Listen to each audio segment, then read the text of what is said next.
Hello, ladies and gentlemen, and welcome to the very first edition of CSS Current Affairs Digest Weekly Global Insights. This is the first ever digital digest designed especially for the students and aspirants who want clear, crisp, and reliable updates on what's shaping our world. Every week, I'll bring you the most important global and national developments explained with facts, stats, and deep analysis so you don't have to spend hours searching for it. So, let's begin this week's journey into the world of current affairs. Let's begin with our first story, that is Trump's renewed interest in Afghanistan Bagram Air Base and what it means for the region. Bagram Air Base, the name itself carries weight. For years, this was the nerve center of America's war in Afghanistan. But Bagram is not just about Afghanistan.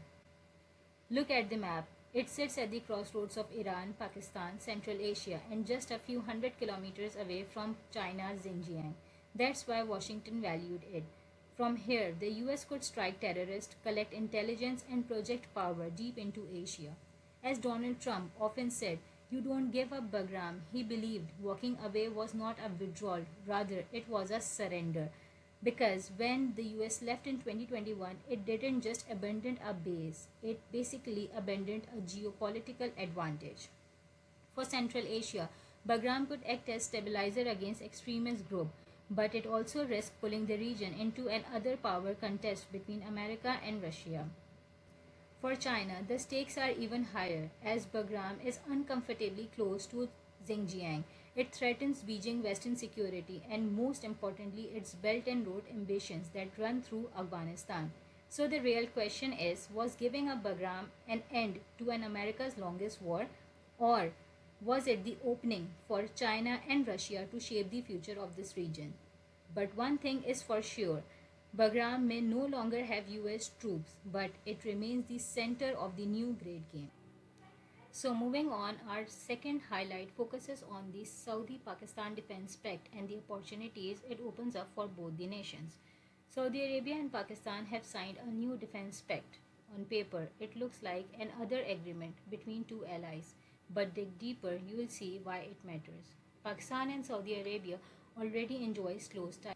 More than 2.7 million Pakistanis live and work in the kingdom, sending home remittances worth over $6 billion every year. Riyadh has bailed Islamabad out of economic crisis multiple times by providing loans, oil on deferred payments, and deposits in the state bank. Now they are formalizing military cooperation. The pact reportedly covers joint military exercises, defense production, intelligence sharing, and training. For Saudi Arabia, this is about diversifying its security partnership.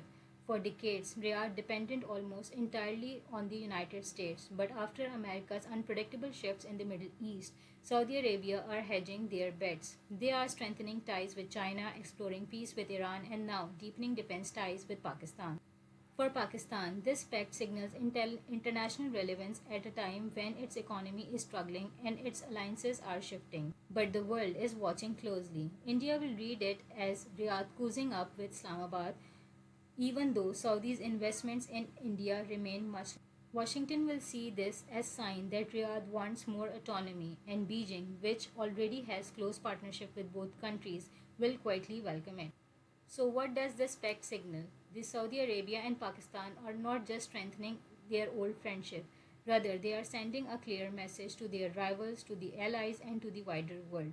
Saudi Arabia wants to be the security guarantor of the Muslim world, and Pakistan wants to remain indispensable in this equation. So, the question is, how far will this partnership go, and unsettle in, who will unsettle it in the most? Our third story takes us to the New York, where Donald Trump made a fiery comeback at the United Nations General Assembly. His speech was fiery, combative, and unapologetically Trump. He called US withdrawal from Afghanistan the greatest blunder and the embarrassment in the American history. He warned that abandoning Bagram Air Base was a strategic blunder because it handed over a gateway to China, Russia, and even Iran.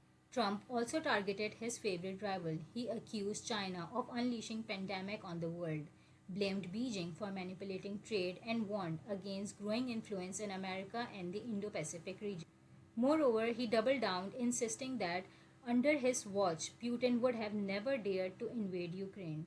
On climate change, he didn't mince words. He dismissed it by saying it as the greatest con job ever perpetrated on the world, labeling renewable energy and green policy as the economic burden or a green scam. And finally, we look at Trump's sanction on Iran's Chabahar port and opportunities it creates for Pakistan. US sanctions on Iran's Chabahar port have created a vacuum in regional trade, and this opens a timely window for Pakistan by positioning Gwadar and CPEC as the natural alternative. Pakistan can capture diverted trade flows and strengthen its role as the main corridor linking Central Asia, China, and the Middle East. So let's conclude our this weekly digest. From Trump's plan at Bagram and his UNGA speech to Saudi Pakistan defense ties and the sanctions on Chabahar, one thread is clear that power is shifting. Opportunities are opening, and Pakistan stands at the crossroads. The real question is not what others decide, but how Pakistan chooses to respond. Thank you.